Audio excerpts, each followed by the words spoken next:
Vous êtes sur Kin 24 Télévision pour vous informer et vous faites bien. Fini la polémique. Jean-Pierre Bemba est condamné à 12 mois de prison et 300 000 € d'amende par la 7e chambre de la Cour pénale internationale. Comment cette décision a été reçue à chaud auprès des partisans du mouvement de libération du Congo? Reportage de Moïse Bonguelo. On peut lire de la déception sur les visages crispés des quelques partisans et cadres du MLC regroupés au sein du bureau politique du parti, à l'instar du secrétaire général adjoint Fidel Babala, à la question de savoir si le MLC reconnaissait le verdict de la Cour constitutionnelle. Sur le plan interne, j'ai utilisé un terme fort, c'est du banditisme. Face à des bandits, qu'est-ce que vous attendez? Vous pouvez vous attendre.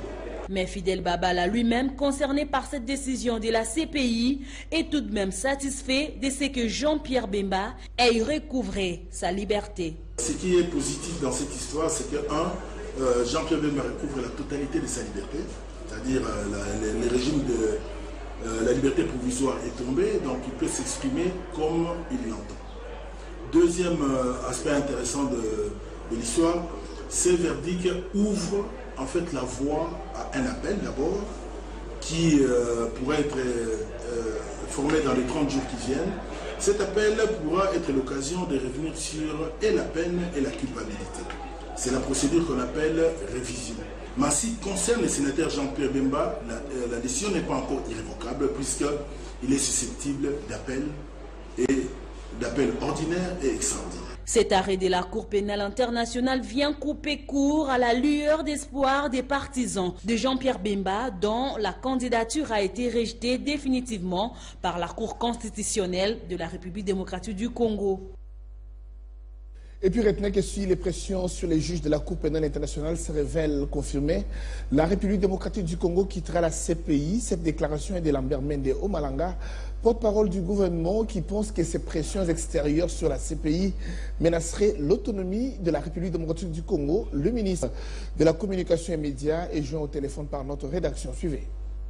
Le gouvernement congolais confirme être en phase de se retirer de la Cour pénale internationale au cas où les menaces venues de l'extérieur perdurent sur le membre de cette cour. Pour Lambert Mende Omalanga, porte-parole du gouvernement, reconnaissant le rôle de la CPI, ces menaces à la Cour pèsent sur l'autonomie de la RDC. Non, le gouvernement envisage de se retirer au cas où les pressions sur les juges de la CPI, dont nous sommes informés, se poursuivent et se révèlent confirmés. L'autorité se juge en fonction des intérêts de notre pays. Nous ne sommes pas à la CPI pour faire plaisir aux gens qui sont à la CPI ou à qui que ce soit. Quant à la spéculation selon laquelle le retrait de la RDC de la CPI serait une crainte des dirigeants à leur éventuelle prochaine arrestation par la CPI, Lambert Mende explique. Nous défendons l'autonomie et l'indépendance de la République, comme nous en avons prêté le serment, et nous considérons que l'autonomie de la RDC est menacée par ces interférences extérieures que certains pays étrangers regardez autour de nous ce qui se passe. Vous assistez vous-même à ces va-et-vient de certains pays qui manipulent tout le monde. Le ministre de la Communication et des Médias de la RDC revient ici sur le verdict de la CPI dans la deuxième affaire de subornation de témoins de Jean-Pierre Bemba. Ça n'aurait aucun sens qu'il puisse l'acquitter puisqu'il a déjà été condamné. Aujourd'hui, il était question simplement de fixer la peine. Si on revient sur la décision qu'elle avait déjà prise de le déclarer coupable, quitte à ce que la Chambre de première instance puisse fixer une peine plus conforme. En croit Lambert Mende Omalanga, toutes ces démarches restent dans le but de promouvoir la souveraineté de la RDC. Rendement présent à la Commission électorale nationale indépendante pour parler de l'expertise de la machine à voter. Les experts britanniques ont publié leur rapport ce lundi 17 septembre après une étude technique indépendante de plus de 2 mois. Les experts renseignent qu'il n'y a d'inconvénient à utiliser cette machine. Néanmoins, ils ont formulé quelques recommandations, notamment de connecter le Wi-Fi lors de la transmission des résultats par le bureau de vote à l'antenne centrale. Suivez. Le rapport conclut avec 15 points d'attention. Notre liste des points d'attention n'est donc pas exhaustive, mais entend plutôt proposer des mesures pour atténuer les risques dont l'impact et les probabilités sont les plus élevées. Donc, nous recommandons que le CENI envisage la mise en œuvre des mesures suivantes. Désactiver les communications externes, le carte SIM et le Wi-Fi, jusqu'au moment où celles-ci sont nécessaires. L'appareil est équipé d'une antenne Wi-Fi et peut opérer avec une carte SIM. Cela peut rendre la machine vulnérable à des connexions non sollicitées avant l'élection, empêcher la création possible d'une passerelle de communication avant le jour de scrutin. Nous proposons que l'antenne Wi-Fi soit désactivée quand le technicien transfère la machine au président du bureau du vote. Le processus devrait être consigné et suivre une procédure par étape qui puisse être observé et ratifié par les agents des partis politiques. Si la CENI se décide d'utiliser des réseaux téléphoniques pour la transmission des résultats, une carte SIM doit être insérée après le scrutin. S'il est trop tard pour revoir la conception du volet de protection, le port USB découvert devrait être bouché et recouvert d'une scellée de sécurité. Et puis le comportement d'un candidat pendant les élections, le développement du leadership féminin et le bien fondé de la machine à voter, ces sujets étaient au centre d'une réunion tenue le week-end dernier à l'Alliance des démocrates pour l'émergence du Congo. C'est dans le cadre des préparatifs pour les élections du 23 décembre. L'ADPEC, qui soutient la candidature d'Emmanuel Ramazani Shadari, veut être visible dans toutes les provinces de la RDC et gagner les élections. Gisèle Katoukou et donc Kabamba, reportage.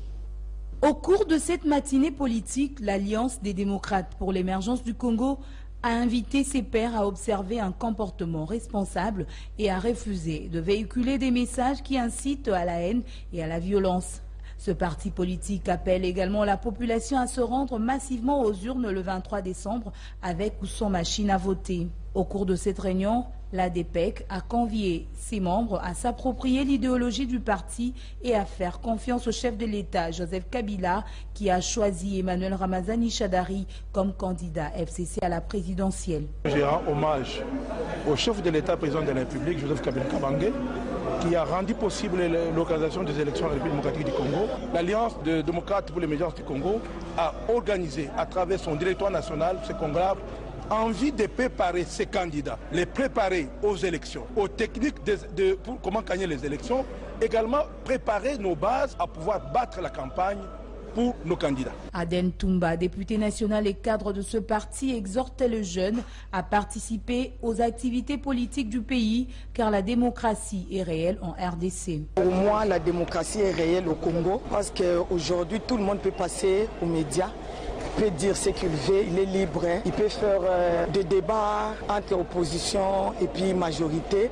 Et tout le monde se sent à l'aise. Le parti politique ADPEC fonctionne selon sa devise « La liberté, l'égalité et le progrès ». L'ADPEC vise l'émergence d'une société des hommes renouvelés et animée d'un esprit patriotique pour rebâtir un Congo meilleur. Et puis le secrétaire exécutif national du PPRD en charge de la mobilisation, Christian Douni Akilanga, s'est entretenu dimanche dernier avec les chefs de la cellule des bases Vumba Kuba Vumba, sous-entendu par là, coup sur coup du mot en bas. Objectif, préparer leur installation dans leurs communes respectives. C'était au village Kayanza, dans la commune de Lemba. Nadine Bonpour et Jackie Ndekenya. Le Parti du peuple pour la reconstruction et la démocratie ne jure que sur la victoire écrasante du candidat FCC Emmanuel Ramazani Shadari. Au cours d'une matinée politique avec le chef de la cellule de base, Vumba Kuba Vumba du Moamba, le secrétaire exécutif national du PPRD a essentiellement axé son message sur les stratégies à mettre en place dans ce coin de la capitale pour remporter la victoire du dauphin du président Kabila à l'élection de décembre prochain.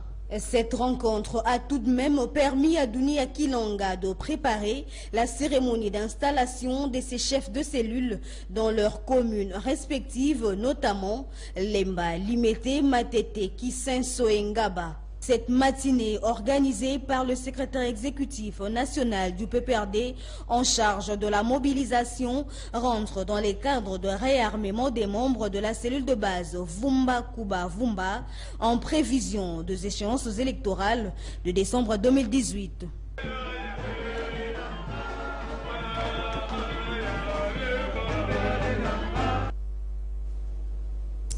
Victor Bossokou, secrétaire provincial du PPRD Lukunga, accompagné de ses adjoints en charge des questions politiques et processus électoraux, ainsi que les autres membres du PPRD, étaient descendus le 16 septembre dans la commune de Mongafula, ce dans le but d'installer officiellement le coordonnateur de la cellule des bases du PPRD Lukunga. La délégation était accueillie chaleureusement par la population de ce coin de la capitale. Achaïssa et Christian Matello, reportage.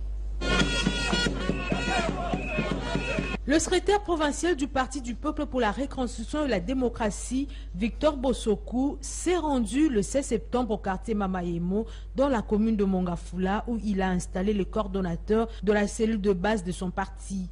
Il a par la suite rappelé au nouveau coordonnateur les rôles des cellules de base dans le fonctionnement du parti. Après l'installation du coordonnateur, Victor Bossokou a fait la ronde du quartier pour palper du doigt les difficultés auxquelles sont confrontées la population de ce coin de la capitale. Dans notre souci, nous voulons justement installer une tribune là où nous allons fixer un identité pour les médias avec un bon vecteur de qualité pour distribuer et donner la pression pour que la population ait quand même. Motif de satisfaction pour les habitants du quartier Mamayemo.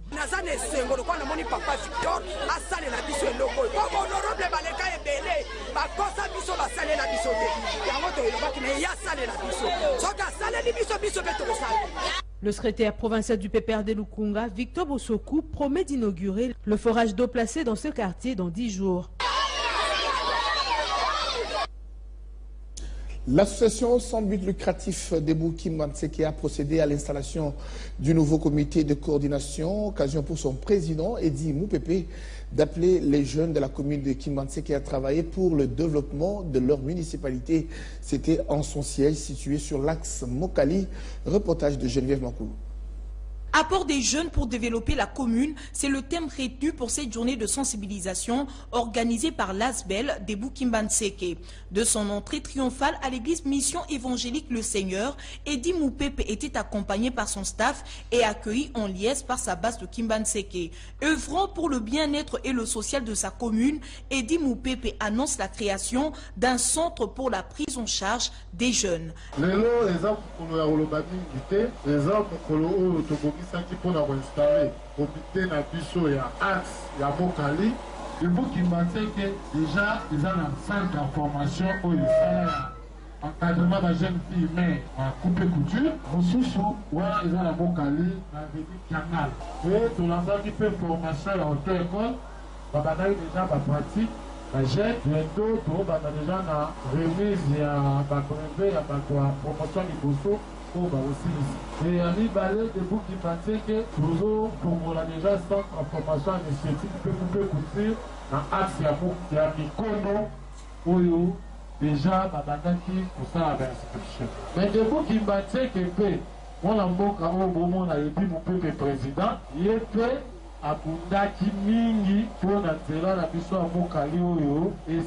La coordonnatrice de l'axe Mokali, Falon Mwanzambemba, a présenté le nouveau comité. L'ASBEL Debout Kimbantseke a déjà installé l'axe Kingasani, Mikonde Mokali. Eddy Moupepe promet d'installer l'axe Kimbantseke et se dit satisfait pour son apport à la réhabilitation de la route Mokali.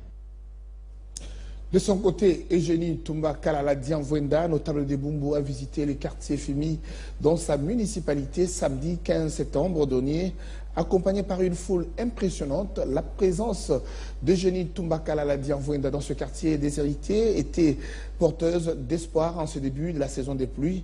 Trésor Kabongo et Djibril Kabo étaient témoins. C'est à l'école primaire, le complexe scolaire Aqua, que la visite de Eugénie Tumba commence. Une école menacée par les inondations.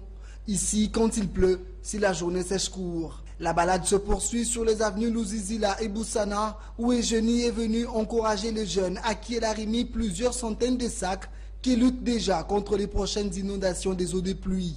Sa présence sur ces lieux est source d'espoir.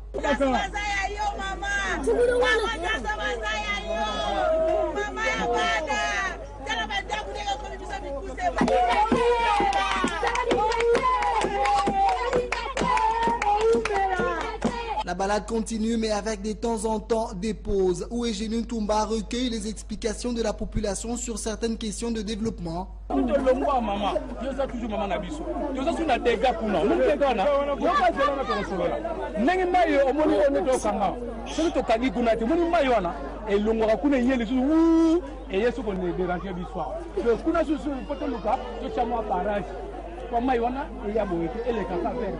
À sa suite, une foule en liesse ne se lasse pas de scander des chansons à la gloire de la fille de Bumbu.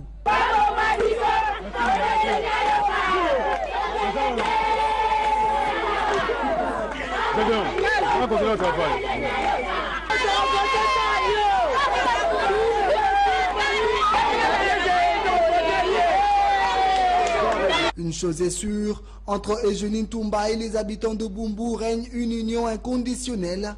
La notable de Bumbu ne s'empêche même pas parfois de recadrer sa population qui s'en réjouit énormément.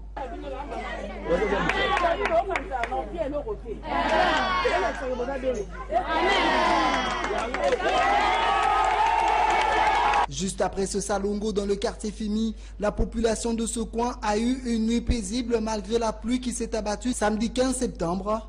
Eugénie Ntumba a reçu un fleuve de remerciements. Et puis sur instruction du Premier ministre, toutes les dispositions ont été prises pour une prise en charge médicale totale de Pierre Ndaye Moulamba, hospitalisé à la clinique Ngaliema. Bruno Tshibala Nzenze a visité ce lundi cet ancien léopard affaibli par la maladie. Nathalie Ndembaswa Katalayi pour le point. Aussitôt informé par son ministre des Sports et Loisirs de la détérioration de l'état de santé de l'homme qui détient le record des buts de la CAN depuis 1974, le Premier ministre Bruno Tshibala s'est immédiatement rendu au chevet du footballeur Ndaye Mutumbula, affaibli par la maladie et hospitalisé depuis plus de 2 semaines à la clinique Ngaliema.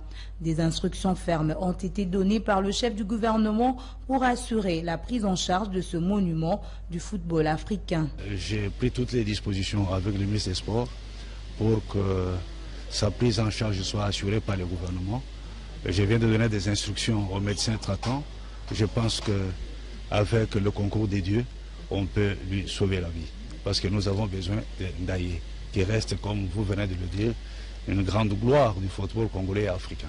Nous attendons les propositions de médecins traitants. Si il s'avère que pour lui sauver la vie, il faut un transfert, nous n'hésiterons pas à opérer ce transfert. Du côté de la famille, on s'est dit soulagé par l'acte posé par le chef du gouvernement. À travers ce geste, Bruno Tshibala vient de voler au secours de cette icône nationale. Nous sommes très contents de ces gestes du Premier ministre. Le gouvernement nous a vraiment aidés pour le traitement de Ndaye depuis l'extérieur du pays jusqu'à son retour et son hospitalisation. Nous disons merci pour cet acte et espérons que cela va continuer jusqu'à son transfert si son médecin décide ainsi. Merci papa, merci papa. Ndaye Mutumbula a été admis aux urgences pour des complications dues à la prostate et à l'hypertension. Son état de santé nécessite une intervention urgente. Et on parle sport à présent dans ce journal. C'était une semaine de tous les enjeux pour les 2 représentants de la RDC en interclub de la CAF en Coupe de la Confédération. L'AS Vert Club a marché sur les Marocains de Berkane 3-1 en censurant un déplacement paisible lors du match retour. Mazembe, quant à lui, a ramené un match nul de 0 but partout de Luanda face au premier Rio d'Agosto pour le compte de la Ligue des Champions. Idriss Kalombo et Djibril Kaboué. C'est une première phase satisfaisante pour les 2 clubs congolais en quart de finale aller des interclubs de la CAF. Magistral en seconde période de la rencontre qui l'opposait les dimanches 16 septembre aux Marocains de Renaissance sportive de Berkane Résultat de course 3-1 pour le Congolais des Vita Club, avec au passage un doublé de Jean-Marc Makousou Mundele, d'abord en égalisant à la 44e minute sur une frappe du pied gauche. Ensuite, en donnant l'avantage au V Club après un bon travail Nkoko Batezadio. Un festival qui va conclure en livrant une passe décisive à Djouma Chabani. À 3-1, V Club garde sa marche de manœuvre pour son match retour le 23 septembre à Bergane pour rêver d'une demi-finale. Et en Ligue des Champions, le tout-puissant Mazembe s'est montré solide derrière en obtenant un match nul de 0 but partout face aux Angolais des Primoro d'Agosto. Un résultat qui pouvait être à l'avantage des Corbeaux sans la maladresse de Mika Miché après un super travail d'Elia Meshak des grands jours. À 90 minutes d'une qualification en demi-finale dans les deux compétitions majeures des interclubs de la CAF, le club congolais doivent allier sérieux, solidité et efficacité lors de matchs retour en vue de continuer de faire rêver les sportifs congolais. Lisons à présent l'actualité parue dans les journaux. Eugénie Toumbakala l'a dit envoyé nous propose ce focus sur les tabloïds. Skin 24 sur les bouquets Canal+, votre chaîne. Bonjour, ouvrons ces focus sur les tabloïds avec cette nouvelle que nous rapporte Actualité.cd. RDC, toutes les machines à voter sont déjà produites.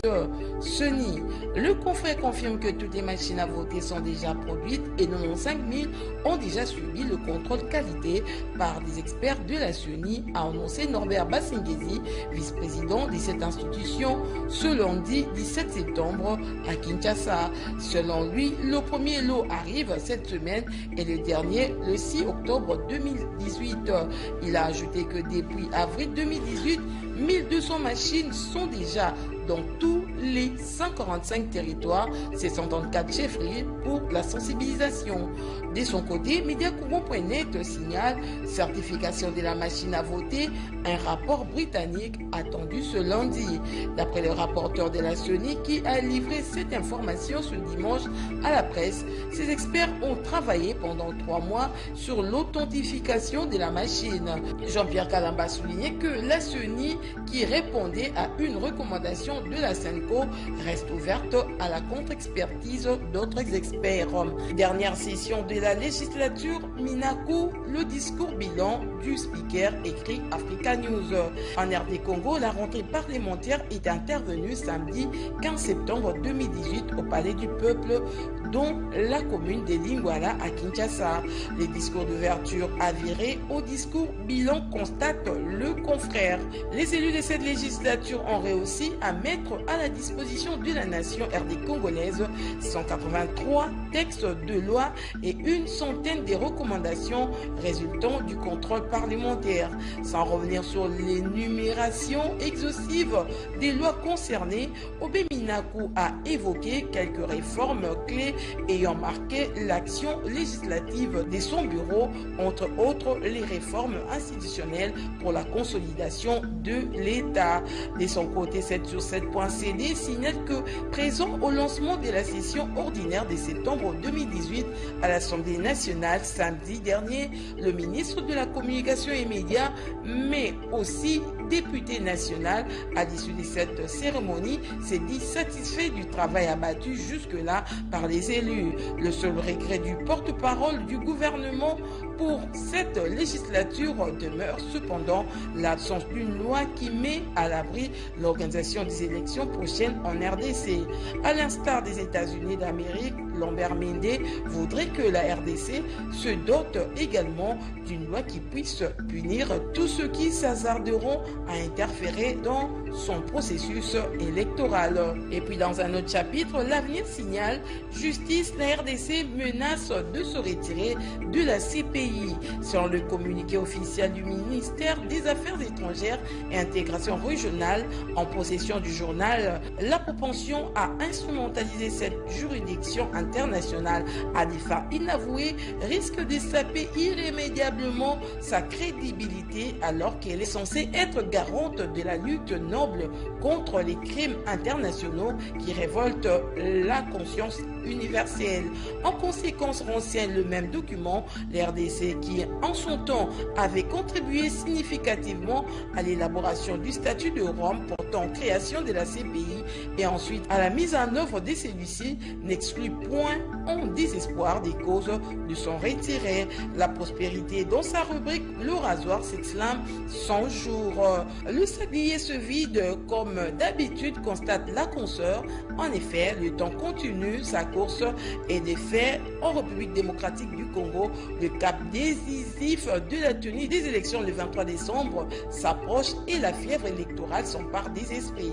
De la CENI aux parties prenantes, en passant par le gouvernement, la température électorale s'impose. En économie, Desqueco de l'actualité.cd annonce que les pétroliers plaident pour l'augmentation du prix du carburant à la pompe afin d'éviter la rupture des stocks.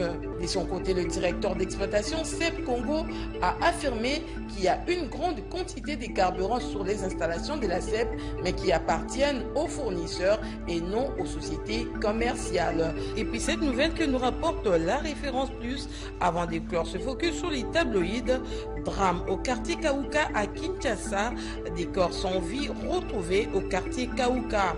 Des corps sans vie ont été retrouvés ce dimanche matin au quartier Kaouka dans la commune de Kalamou dans la ville de Kinshasa. Ces corps portaient des traces qui indiquent que ces victimes ont été étranglées. Selon des témoignages des habitants du quartier, 2 de ces victimes sont connues comme des Koulouna. Les mêmes sources indiquent que ces corps ont été jetés la nuit. Un des parents des victimes affirme avoir trouvé 9 corps. Selon lui, des hommes cagoulés se présentant comme des agents de la police ont interpellé leur fils samedi vers 4 h du matin. Et ce matin, ils ont retrouvé son corps sans vie. Ça n'est fini pour aujourd'hui. Merci et à très bientôt.